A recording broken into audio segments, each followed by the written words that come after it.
ಗಾಡಿ ಓಡಿಸ್ಕೊಂಡು ನಾನು ನಮ್ಮ ಫ್ರೆಂಡ್ ಮನೇಲೆ ಕೂತ್ಕೊಂಡು ಹೆಂಗ್ ದುಡ್ಡು ಮಾಡೋದು ಅಂತ ಮಾತಾಡ್ತಿದ್ವಿ. ಅವಾಗ ನಾವು ಬಂದಿದ್ದೆ ಟ್ರೇಡರ್ಸ್ ಟ್ರೈನಿಂಗ್ ಅಕಾಡೆಮಿಗೆ.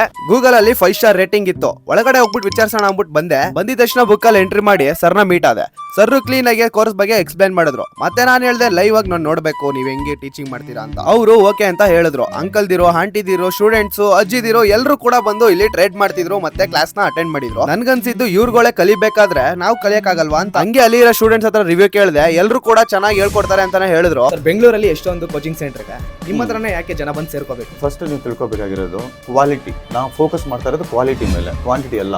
ನಾವು ಫಸ್ಟ್ ಸ್ಟೂಡೆಂಟ್ ತಗೊಳ್ಳೋದು ಬರೀ 30 ಜನ ಅಷ್ಟೇ ತಗೊಳ್ಳೋದು ಒಂದು ಬ್ಯಾಚ್ಗೆ. ಆ 30 ಜನ ಮೇಲೆ ಫುಲ್ ಫೋಕಸ್ ಮಾಡ್ತೀವಿ. ಅದು ಏನ್ ಹೇಳ್ಕೊಡ್ತೀವಿ ಅಂತಂದ್ರಲ್ಲಿ ಲಾಸ್ ಹೆಂಗನ್ನು ಅವಾಯ್ಡ್ ಮಾಡ್ಬೇಕಂತ ಹೇಳ್ಕೊಡ್ತೀವಿ. ರಿಸ್ಕ್ ಮ್ಯಾನೇಜ್ಮೆಂಟ್, ಫೈನಾನ್ಷಿಯಲ್ ಮ್ಯಾನೇಜ್ಮೆಂಟ್ ಅದು ಗೊತ್ತಾದ್ರೆ ನೀವು ಲಾಸ್ ನನಗೆ ಕಟ್ ಮಾಡಕ್ ಗೊತ್ತಂದ್ರೆ ಪ್ರಾಫಿಟ್ ಆಟೋಮೆಟಿಕ್ ಆಗುತ್ತೆ. ಸೊ ಆ ನಾಲೆಜ್ ನ ಫಸ್ಟ್ ಟ್ರಾನ್ಸ್ಫಾರ್ಮೇಶನ್ ಕೊಡ್ತೀವಿ. ಅದಾದ್ಮೇಲೆ ಪ್ರಾಕ್ಟಿಕಲ್ ಸಪೋರ್ಟ್ ಕೊಡ್ತೀವಿ. ಕಸ್ಟಮರ್ ಯಾವಾಗ ನಾನು ಕಂಪ್ಲೀಟ್ ನಾನು ಓನ್ ಆಗಿ ಟ್ರೇಡ್ ಮಾಡಕ್ ಬರುತ್ತೆ ಅಂತ ಅನ್ನೋವರೆಗೂ ನಮ್ಮ ಹತ್ರ ಇಟ್ಕೋತೀವಿ. ಅದು ನಮ್ಮ ಬ್ಯೂಟಿನ, ಅದಕ್ಕೆ ನಮ್ಮ ಹತ್ರ ಬರ್ಬೇಕು ಅಂತ ಹೇಳೋದು. ನೀವು ಟ್ರೇಡರ್ ಆಗಬೇಕು, ಕಲಿಬೇಕು ಅಂತ ಆಸಕ್ತಿ ಇದ್ರೆ ಬಯೋದಲ್ಲಿ ಲಿಂಕ್ ಹಾಕಿರ್ತೀನಿ, ರಿಜಿಸ್ಟರ್ ಆಗಿ. ಫುಲ್ ವಿಡಿಯೋ ಡೀಟೇಲ್ ಆಗಿ ನೋಡಬೇಕು ಅಂದ್ರೆ ನೀವು ಯೂಟ್ಯೂಬ್ ಅಲ್ಲಿ ಇದೆ,